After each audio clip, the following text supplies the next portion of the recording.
Everyone has a bright light inside of them that deserves to be seen by the world.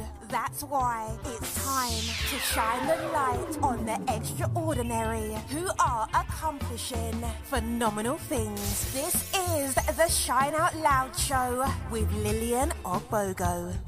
Good afternoon, good evening, and good morning, wherever in the world you are, and welcome to another episode of the Shine Out Loud Show with me, Lillian Ogbogo. Now, I have a lady, a goddess, an empress. This is a woman who is using sacred sexuality to change the course of women's lives. She's helping women tap into their divine feminine. I'm talking about Lady Shepsha. Now, she is a sacred sensuality coach, a thrice published author, and in her own words, a juju woman. So join me and welcome my incredible guest to the show. Welcome, Goddess. Thank you. Thank you, Goddess Lillian, for that beautiful warm welcome. I'm very happy to be here today. Awesome. So I've been kind of like stalking you on Instagram for a little while, and I've just been watching your stuff, and my friends will send me stuff and go, you should really be talking to her. And I'm like, I will. I'm coming. I'm just watching her stuff. She's like, interview the woman. I'm like, okay, so here we are. Yay! Shout out to your friends. Yeah. Okay. Yeah, my friends are like, they keep sending me your stuff, and I'm like, all right. Okay, it's a sign, universe. Yes, I'm going to ask. So yes, I do. But, let's talk about first what brought you to becoming a coach and a healer. Yes, so I love answering this question. I get asked it a lot. So I actually, growing up, I was very much so the good girl, and I was very rigid, and I pretty much was a Christian. Right. At a young age, I very much so wanted to just kind of follow what I was told to do, which was, go to school, get good grades, and keep your legs closed until you're married. And, that will basically bring you into heaven and make your parents happy, and, all the things that come with that. So I basically pretty much did that. I grew up in Philadelphia, and I would say like the hood environment. So I very much so kind of just wanted to be not as stressed on my mother, who was a single mother, had 3 kids, and my brother was kind of stressing her out. So I was more so like, I just want to, do what I'm supposed to do so that, she's happy. And I pretty much did that. Always on the honor roll, very good student. And I was a virgin until I was 22 years old. Okay. And at that time, I actually was no longer a Christian, but I was still, I like to call that time period of my life the Afrocentric Nun. So I was, Wait. Say that again for folks in the back. Yeah, so I call that time period of my life the time of the Afrocentric Nun. So okay. That is when I had, and once I describe it, people will know, like I had the head wraps and I had the long skirts, and this is the image that I always show on my master classes. I have like a Malcolm X t-shirt, long skirt, head wrap, and my son is in a stroller. So I was like married to the revolution. I was no longer married to Jesus. I was married to the revolution. Okay. So I was still very rigid, in my sexuality, and still very disconnected. So I married, the first man who I ever had sex with, even though I wasn't Christian anymore. So I had only really had one partner and really hadn't really dated anybody else. I didn't know who I was as a woman, but I didn't know all that at the time. I just thought, well, I went to college, I got my degree, and now I'm dating this guy. He's nice, so we should get married and have a child, because that's what you're supposed to do, right? Yeah, apparently. So I did that. And particularly after having my son, I just felt like this is something is wrong. I went to school for theater, and I found myself no longer being creative, no longer being an artist. I stopped doing the things that I love. I stopped performing. I stopped writing. I just felt very shut down and very repressed. I noticed, or it became clear to me rather, that my ex-husband and I were not on the same page about a lot of things, like spiritually, and life aspiration wise, it just felt like we were going in two different directions. We wanted different things out of life. So that didn't feel like it was in alignment, so I went through a big crossroad on whether I should stay in this relationship because here I am, I have a son and we have this marriage and, this is supposed to be like the, for a young black woman to get married is like considered like you got the golden prize or you got the golden ticket from Willy Wonka chocolate factory. Okay. Like that's what you're supposed to do, so yeah, man who wants to be with you and your son, like, what are you doing? But I knew that I could not become the woman who I needed to be in that relationship. So after like much anguish and soul seeking and soul searching, I decided to leave that relationship because I knew there was another woman who I needed to become. And that relationship was not going to be able to hold her and support her and to allow her the space to expand into who she needed to be. So I left that relationship. And so here I was now, like 28 years old. I only been with one man my entire life. And I had heard about sacred sexuality and Tantra while we were together. And I remember bringing it up to my ex-husband. He was just like, Tantra weird. Like, what do you mean? Like sex and spirituality. He was just like, it was just not a goal for him. It wasn't his cup of tea. It was not his cup of tea. Wasn't interested. Thus, we are not married anymore. So after, leaving, then I was able to do my own research, find teachers, and really began to learn these sacred sexual practices in order for me to become the woman who I knew I needed to be. So it started with like a lot of self-work, a lot of self-healing, and awakening my own inner goddess, which is why my company is called Let Go, Let Goddess. So I was able to do that. And then I went from being, like really repressed and depressed and just miserable to being able to find my own source of happiness within me. Right. And to awaken my own inner goddess and power. So from there, a lot of friends noticed my transformation and they were like interested in the things that I was learning. And they were like, oh, you should be teaching these things. So that's basically how I started doing my coaching business. I love the transformation and I love the journey that you've gone on from, like you said, from the Afrocentric nun to finding yourself and claiming your own sensual and sexual self. So let's talk about this because you talk a lot about tapping into your magical powers for healing, manifestation, and all of that good stuff. But can any woman tap into it?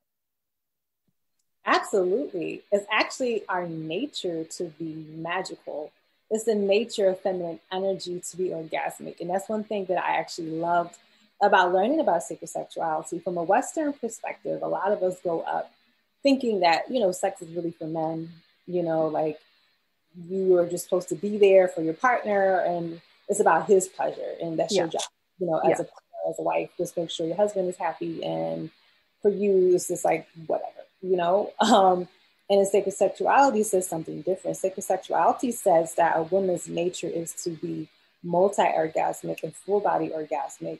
And that in fact, women are really sexually superior to men in a lot of different ways. And that we actually have the advantage. So in learning that, that just really awakened me. But also I had always had a lot of sexual energy from a young age. But I felt very, like I said before, very repressed, shutting it down. Felt like, self-pleasuring and masturbation was shameful. So I didn't, wasn't until I discovered the path of sacred sex that I was able to really tap into that. So definitely every woman has the power and ability. It's our nature. I like the fact that it's our nature. I like the fact that we are meant to be, as you say, multi-orgasmic. And we talk about the 9 levels of arousals and the 9 types of orgasms women can experience. But you talk about how most women find themselves non-orgasmic. Most women find themselves unable to even find an orgasmic state with themselves. What are the main reasons that get women to that place?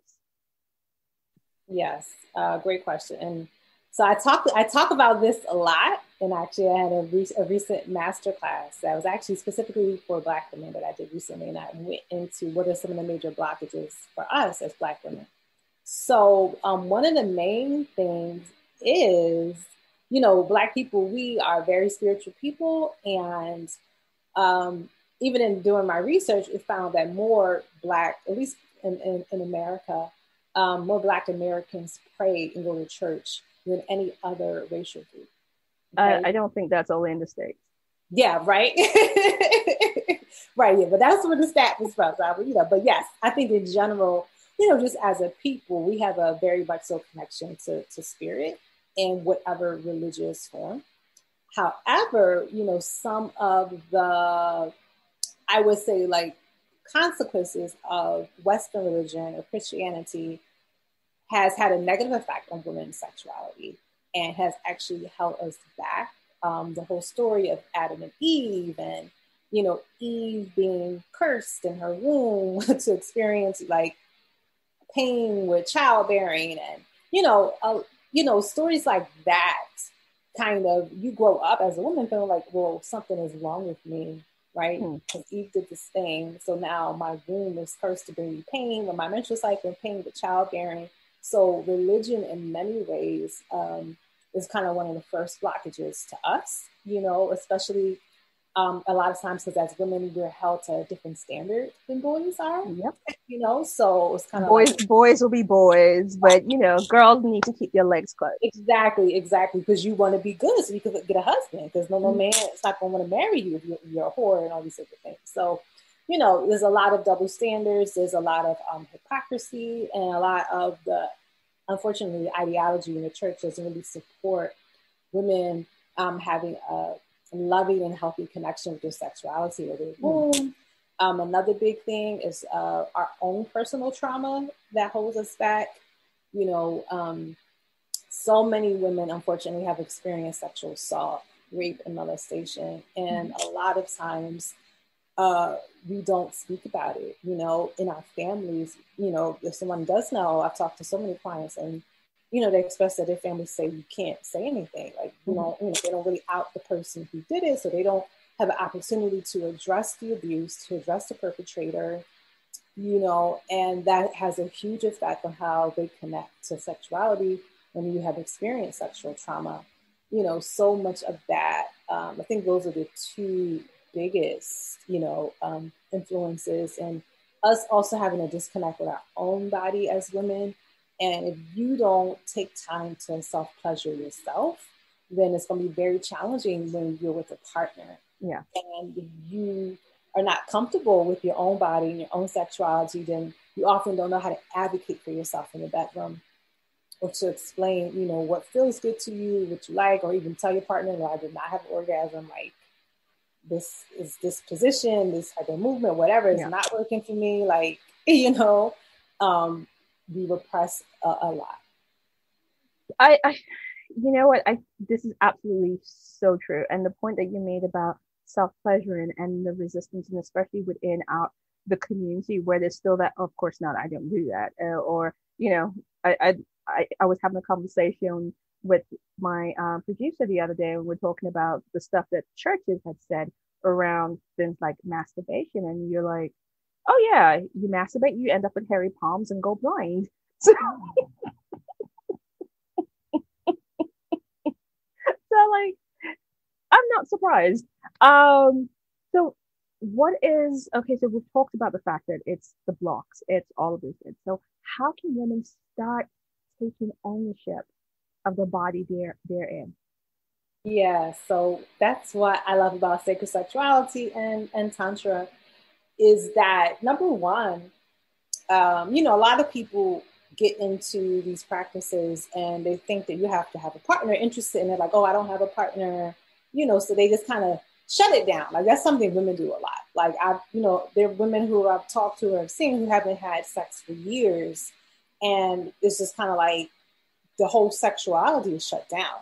Yeah. However, there are certain practices within sacred sex and tantra that you can learn that helps you to tap into your own sexual energy for healing yourself. That does not necessarily, that you don't really need a partner to do. And that's a big focus of a lot of my work, is teaching women solo practices and how they can do their own healing, and open their own orgasmic energy within themselves, that you don't need to have a partner to do these things. However, when and if you do, form partnership, it will actually help you to be multi-orgasmic and help you to actually even attract partners, because you've raised your energy and vibration. So now the partners you attract will be partners who are willing to pleasure you or listening to you and what you want. You will attract a better quality partner. Yeah, absolutely. So, things like that, like breast massage is one of my favorite practices that I've learned through studying the Taoist sacred sexual traditions. Working with the yoni egg, is another wonderful practice. And then also, just really meditating every day and being one with yourself is probably the most impactful thing. It may not be quote unquote so sexy. People may not understand, like, all right, what does that have to do with sacred sex? But in sacred sex, you are making sex a meditation. You're making it a prayer. So why not begin doing the meditation and prayer, that type of work with yourself first? I like that.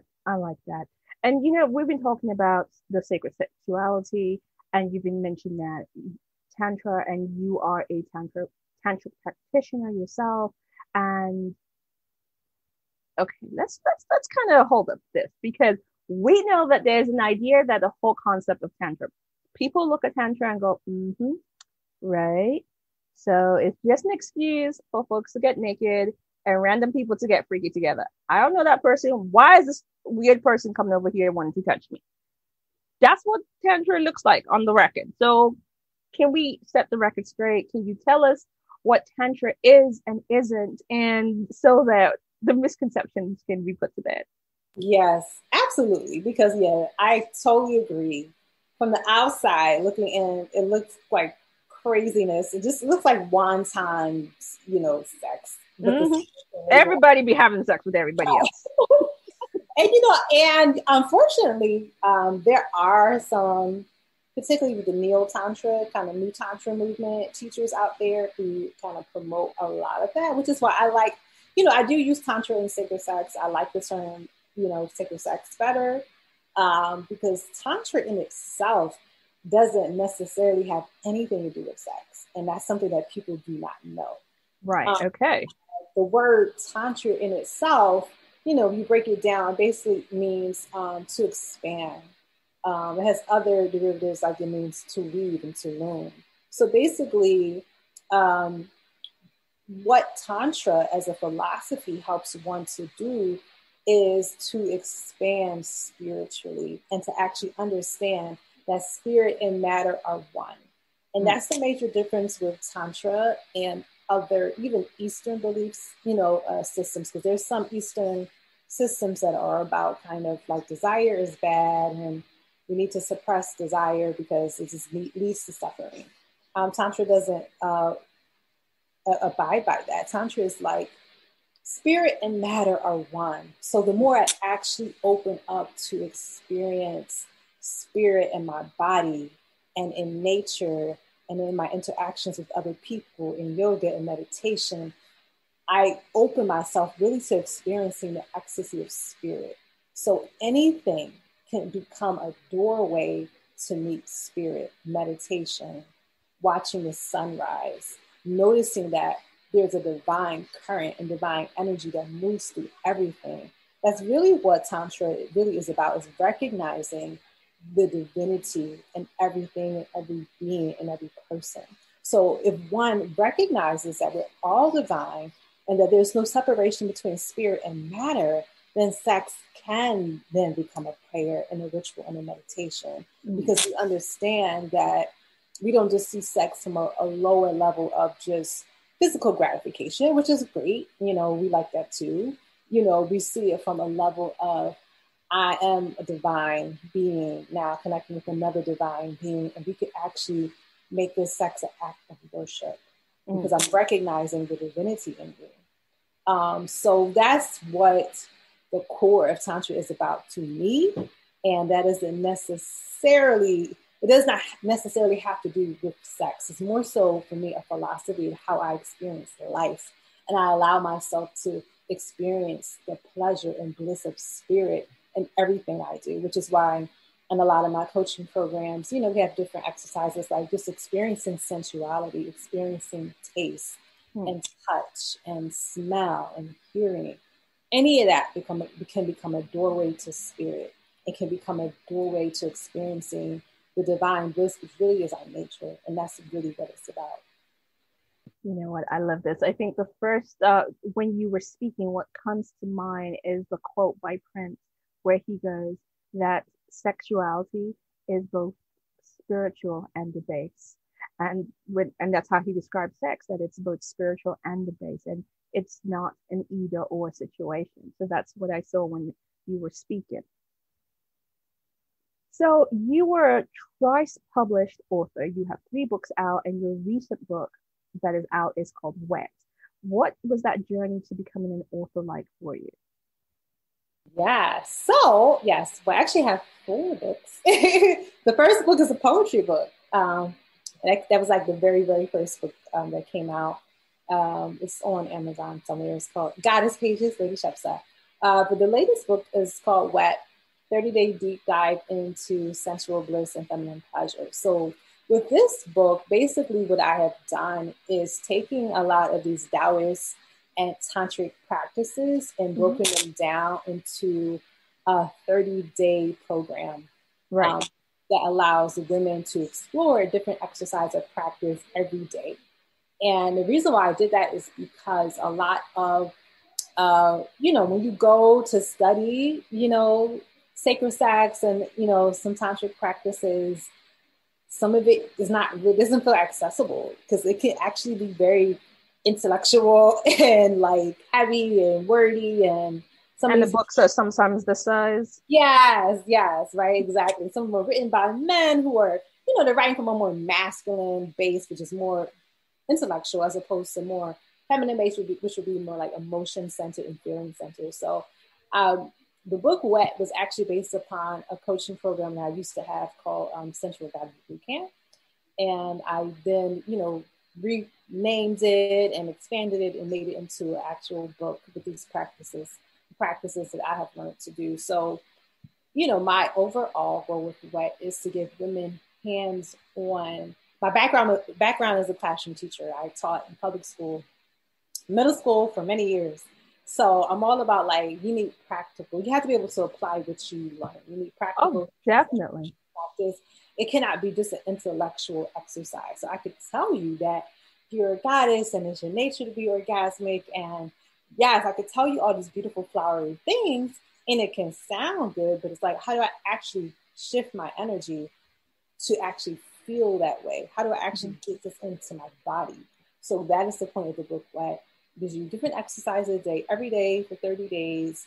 There are 4 weekly themes, pleasure, juicy, sexy, and orgasmic, that help you to really explore a lot of these exercises and to use them to, to love on yourself and to heal yourself. I love it. Absolutely love it. And I was reading Nice, the book Nice for What? And I just have to say this line caught me, where you go that playing small is a prison that holds women back from living their best lives. And we know this to be true, because if you're not, what steps can we take today as women to stop playing small? Yes. Yeah. And the book Nice for What? Let me grab it. I actually have it. I keep it close by on my altar. How to go from being a good girl to a badass goddess. And in this book, I basically break down the steps that I personally took to awaken what I call my badass goddess, which is the part of me, the real me, that is bold and powerful and fearless and is no longer playing the nice girl. The word nice actually means to be foolish, to be naive, Yeah.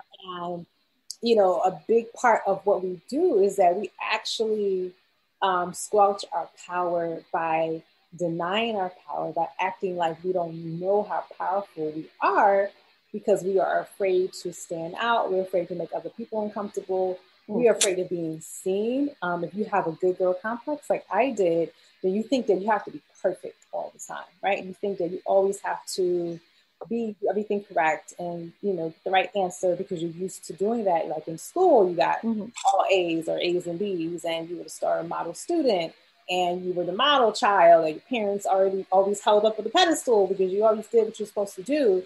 And that can become a prison because it does not allow you to explore.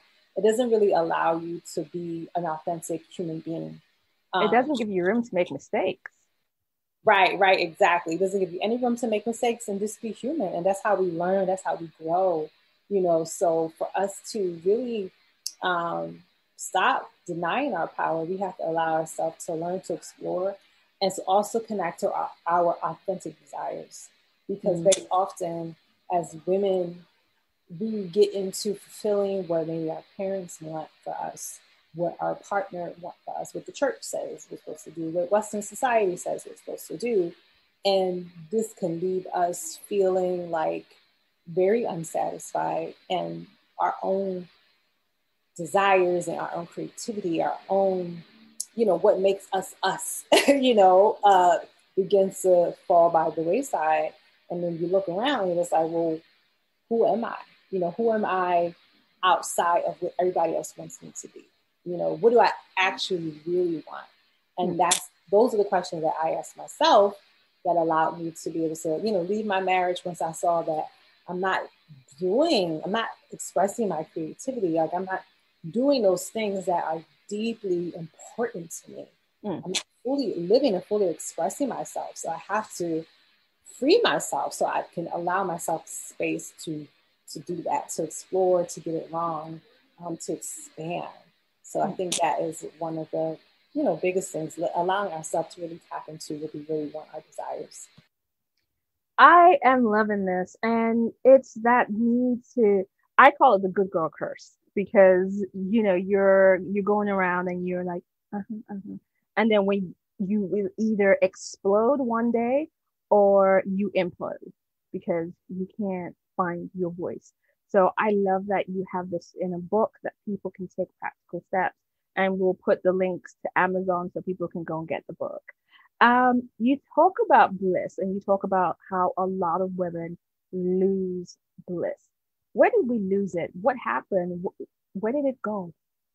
Yes. I think a huge obstacle for us is that we think that the bliss is outside of us. We think that the happiness will come when we get the right partner, find the right man, when we have the right job, when we have our... It doesn't?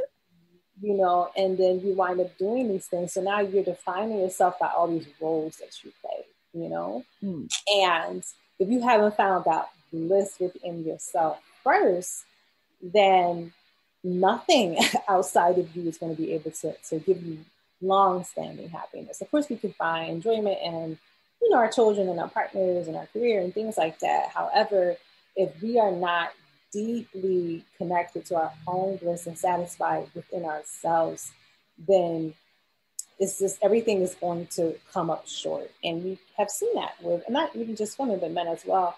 People who appear to have everything, they have like the ideal life that maybe some is dream, and they're actually really miserable, because they thought these things and these people would open the door for them to find happiness and bliss. And it's like, you really have to find it within yourself. And that's one thing that my spiritual practices have helped me to do, so that, because outside events and life are always going to happen. We're going to have challenges. Like we have freaking COVID, nobody saw that coming. There's so many, different things. Life is going to change. I think Buddha said, only thing constant is change. So things are going to always change. However, there's a part of us that's unchanging. There's a part of us that's already perfect, whole, and complete. And we can tap into that part of us to find happiness and to find bliss, no matter what may be going on around us.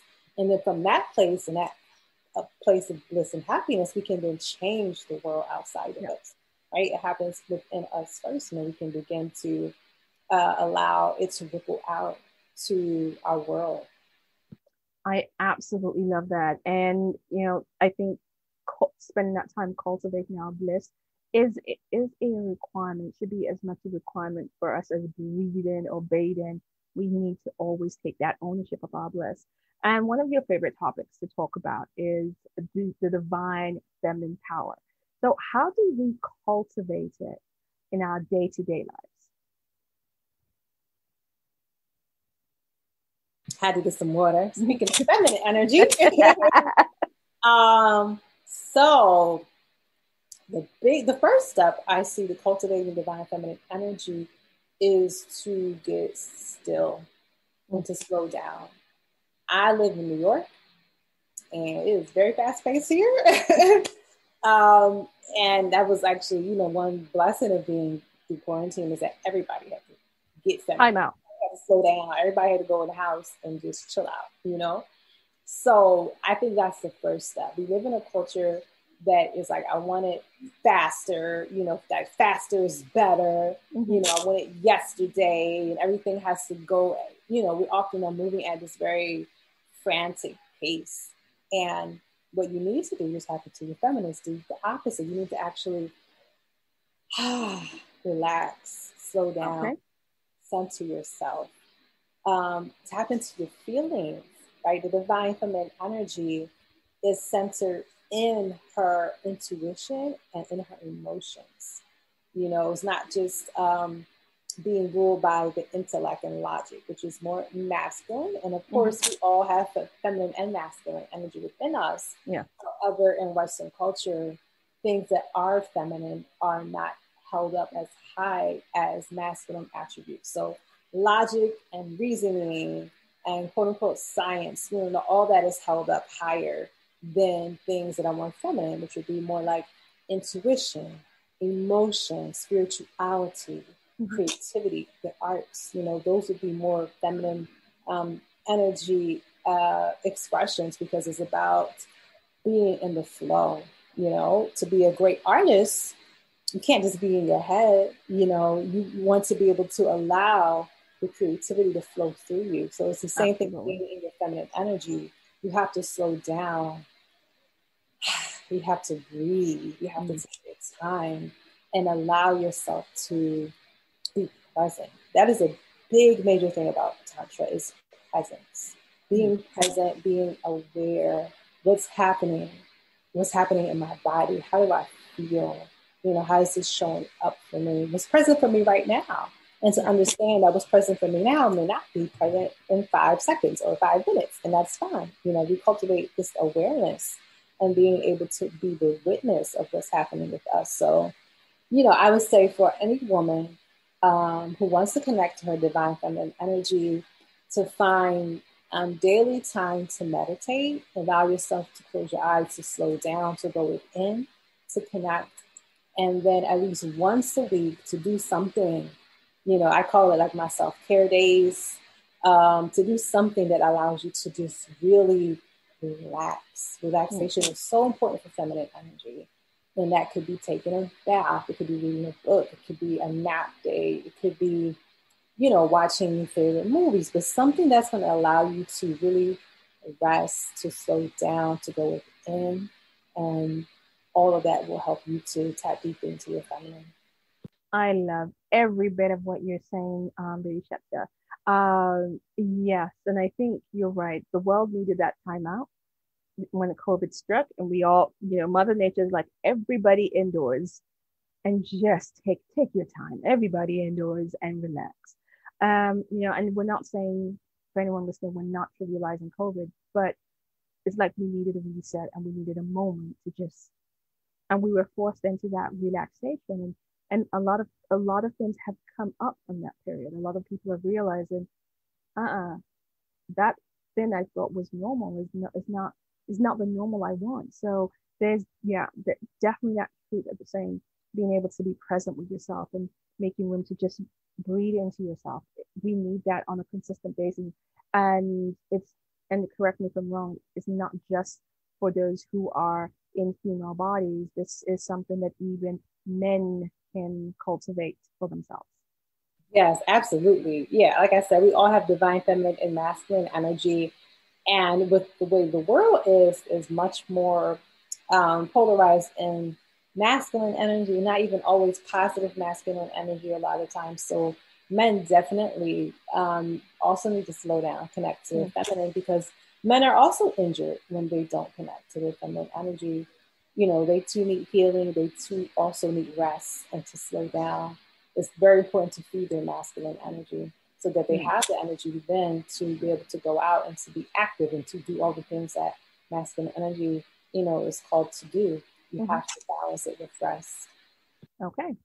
So we're talking about this whole cultivating the feminine energy, the divine, helping women reconnect to their bliss, reconnect to their body. One of the things that you said in the very beginning was that you work with a yoni egg. Let's start this conversation about the yoni egg. Oh, the yoni egg is coming to the camera. The yoni egg is coming to the camera. All right. So for all of those people who don't know, what is a yoni egg and why would a woman need one? Yeah, so the yoni egg is actually and comes from an ancient Taoist practice. And at that time, they didn't call it the yoni egg. The yoni egg is more of a new term because yoni is a Sanskrit word. And the word yoni actually, you know, people use it interchangeably with vagina, but it translates into meaning sacred space, divine passageway. So it's a beautiful name for calling the vagina and the womb, you know, the whole uterus area. So in ancient China, the original egg that most people use was made of jade. So this is a jade egg. And with the jade egg, it was a practice that only the women in the royal court knew about. So unless you were a queen or a concubine of the emperor, you wasn't really, you know, about the yoni egg life necessarily. So the women of the royal court use the yoni egg to become what they call is immortal. So in Taoism, which is the practice in ancient China this comes from, Taoists are very much so interested in health and longevity. So they call that immortality. So what the yoni egg does, number one, it is an egg made of gemstones, like jade. And what you do is that it's inserted into the vagina. And there are certain exercises that you do with the yoni egg, like a very, you know, simple one, though I teach much more of a ritualistic practice. But, you know, even simply doing Kegels with the egg. A lot of people know about Kegels when you're, you know, squeezing your pelvic floor muscles, vaginal muscles. So with the yoni egg, you could do that. And then it becomes like vaginal weightlifting. Yeah. But the yoni egg also has a lot of spiritual abilities as well. So number one, just the stone jade itself is very healing. It's a stone of wealth, a stone of health and longevity. So just by putting your crystal into your vaginal canal, you're now sending healing vibrations with the crystal throughout your womb, throughout your uterus, is bringing a lot of healing energy. Also, in our vaginal canal, we actually have reflexology zones. So reflexology is basically the idea that when we touch certain parts of our body, it will stimulate another part of our body, our major organs. So we have reflexology points all over our body. We have them on our ears, we have them on our hands, we have them on the bottoms of our feet. We also have them on our genitals, both men and women. So when you have the yoni egg inside of your vaginal canal, and you're using the eggs going up and down, side to side, however you're using it, then you're actually massaging the reflexology zones in your vagina. So you're stimulating your kidney, your liver, your heart, your spleen, you know, all of these organs.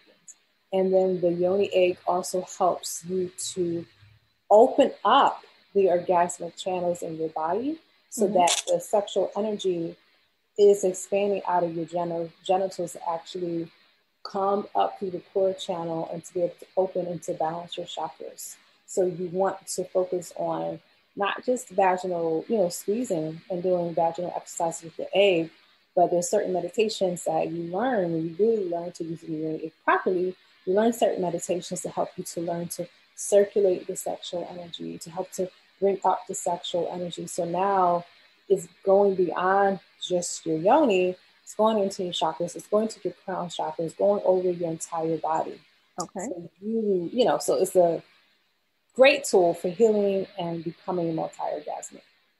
Okay. So you talked about the jade and, jade being of healing properties and many other great qualities. Are there any other stones or crystals that you would recommend? Like, let's say obsidian, what is the benefit of using obsidian? What is the benefit of using a rose quartz? What's the benefit of using something like a citrine as well?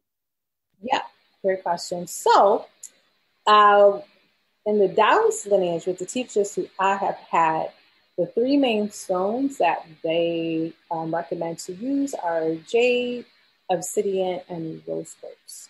Okay. So the thing about using various crystals is that, number one, you want to make sure it's a crystal that's safe to go inside of your body. And certain crystals may have certain elements or metals that are not safe. So mainly these are the three stones that I personally use and that I advise women to use. So in terms of the properties, so rose quartz, I love jade. But I really love both. But rose quartz is really a beautiful stone, beautiful energy. I don't have it accessible. It's on my altar somewhere. But it's a pink stone and it helps to open and to connect the heart chakra. Right. So if you have had heartbreak and if you want to experience more self-love, rose quartz is really good for you. It's also a stone of romance. For me, it gives me I feel like a light, like bubbly energy when I have rose quartz. With obsidian, though, and I do have an obsidian in and they look almost similar because this is a dark jade, but this is actually dark green. So obsidian. So with obsidian, actually is not even a crystal. It actually it's volcanic glass. It comes from lava that was cooled very quickly.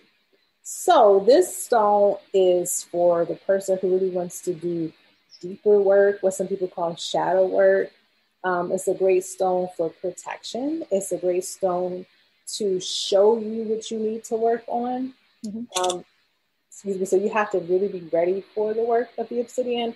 I personally have not experienced, negative experience with working with obsidian.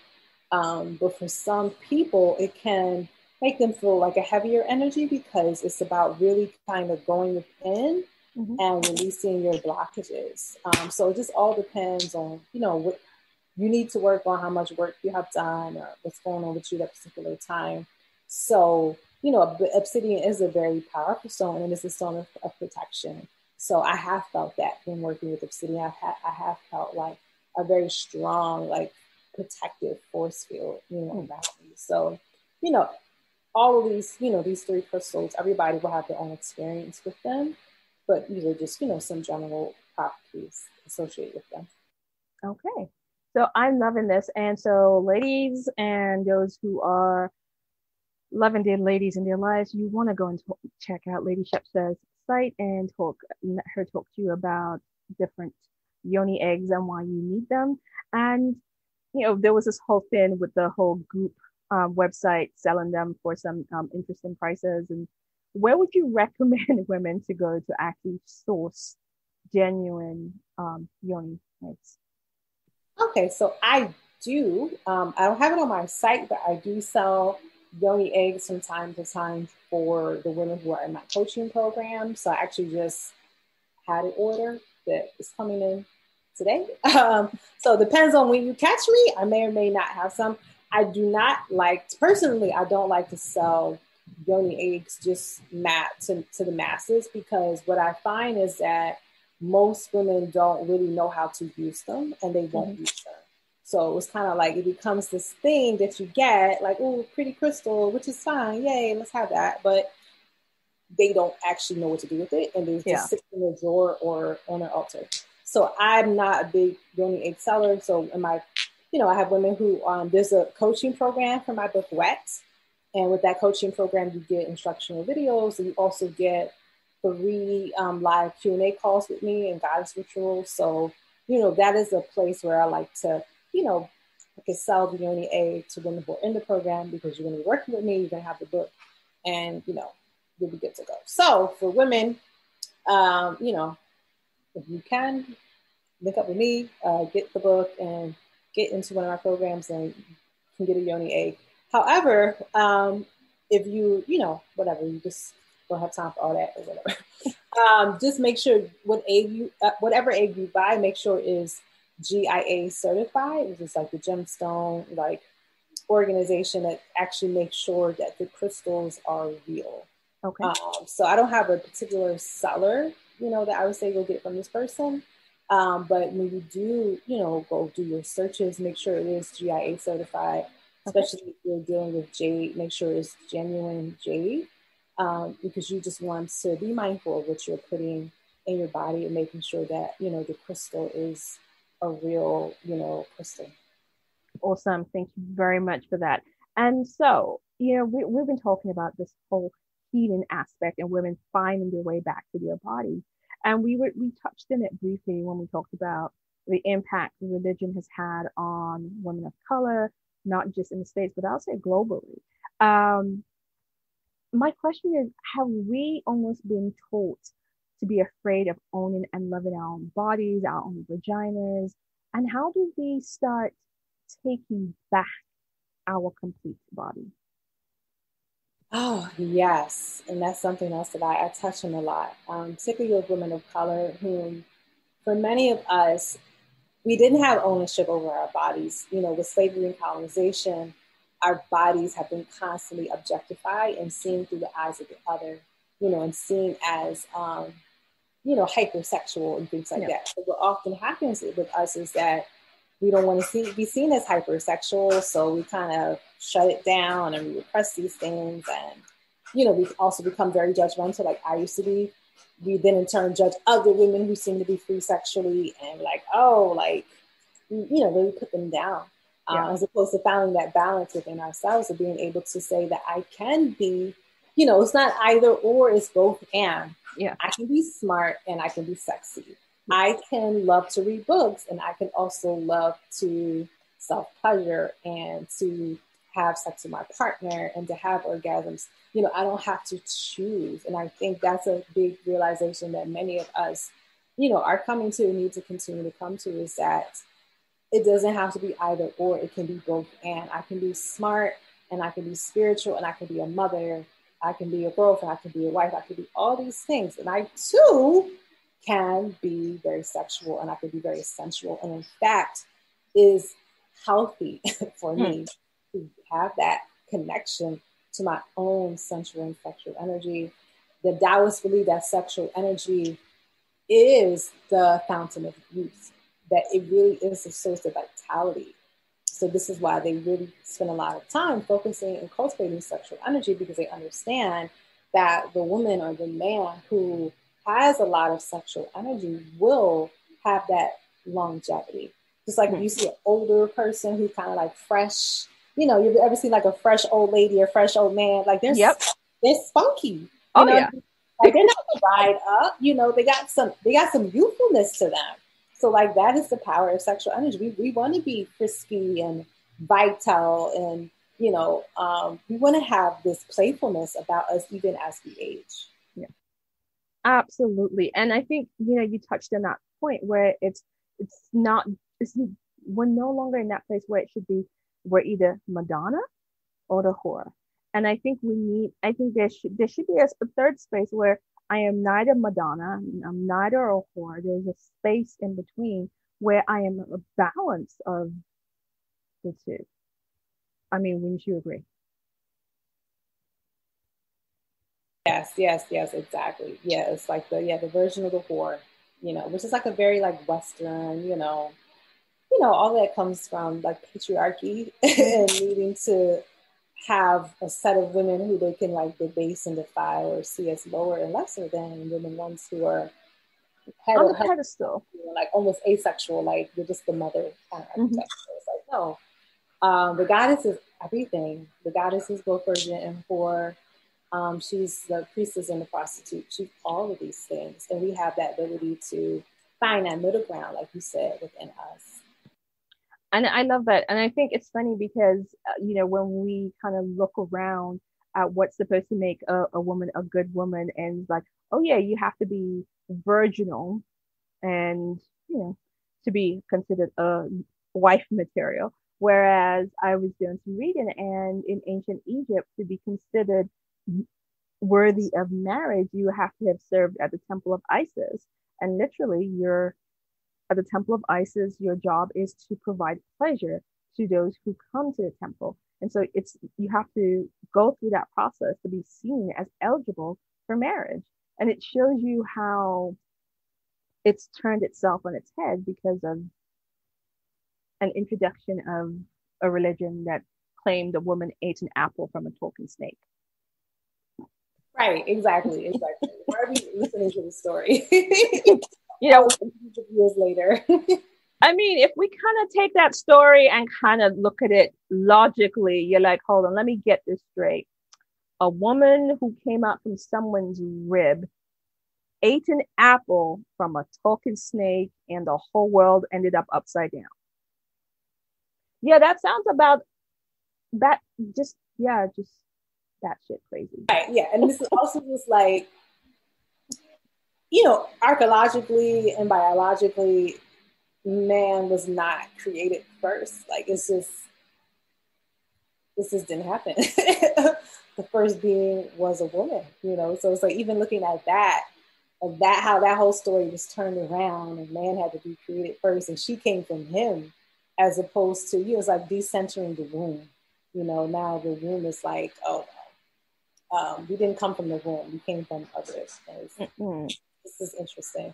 I mean, we do not have enough time to go into the story of the Adam, Eve, Lilith story, but another time, because I'm definitely getting you back on the show.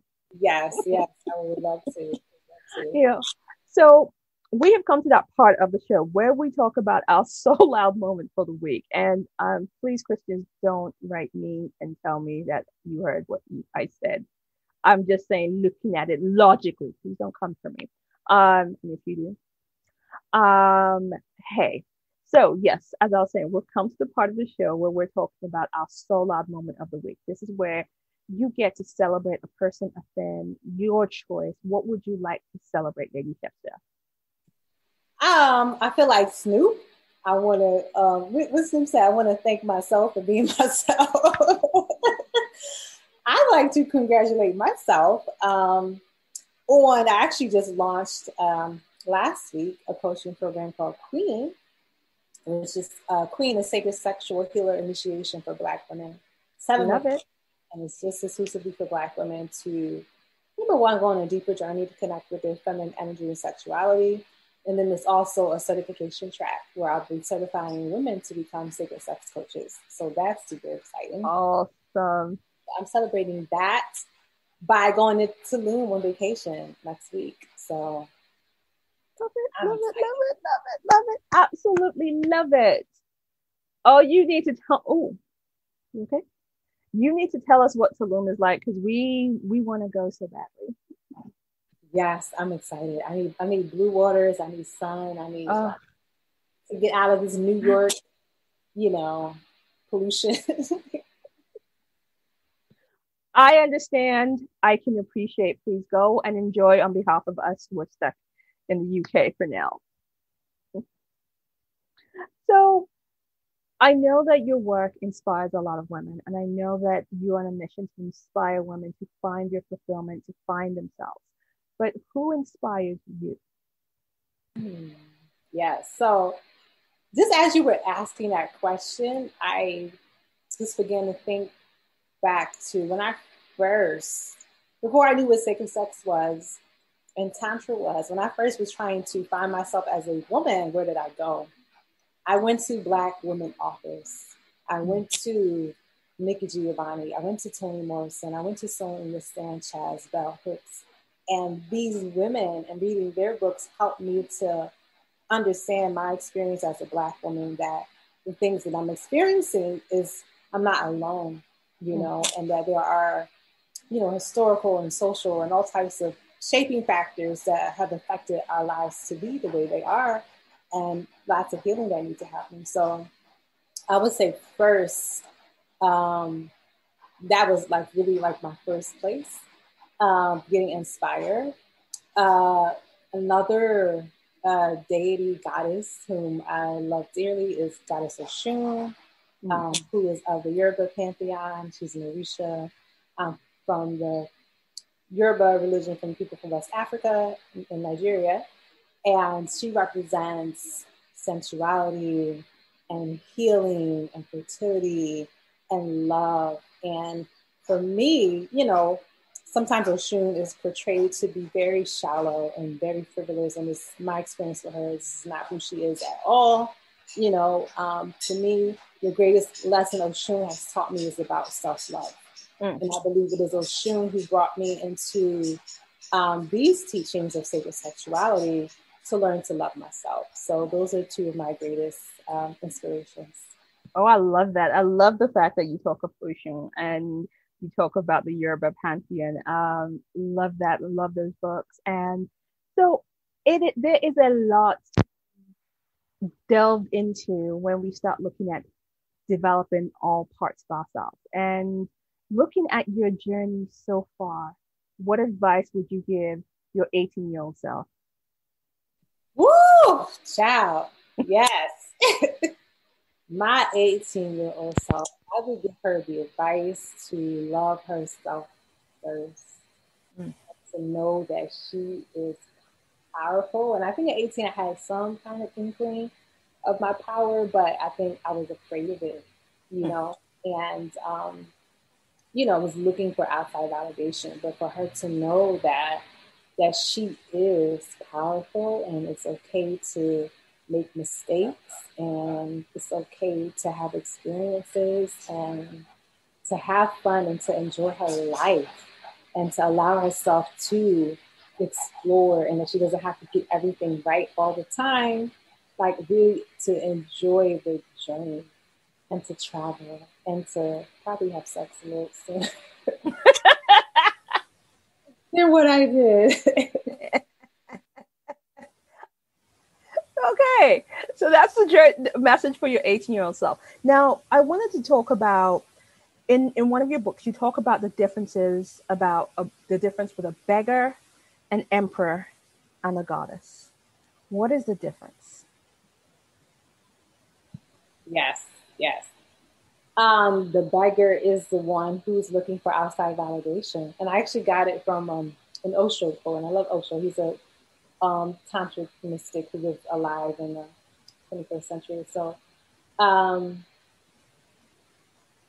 the beggar is the one whom is looking, just like how a beggar goes about with a cup, asking for people to fill their cup with coins and change and things like that. A lot of us are beggars with our energy, and we're going around, we're asking other people to fill our cup to make us full, right? So that's the beggar. The emperor, because the Osho quote says, you're not sent into this world to be beggars, you're sent to be emperors. And then I changed it and I said, actually, I'm more than an emperor, I'm a goddess.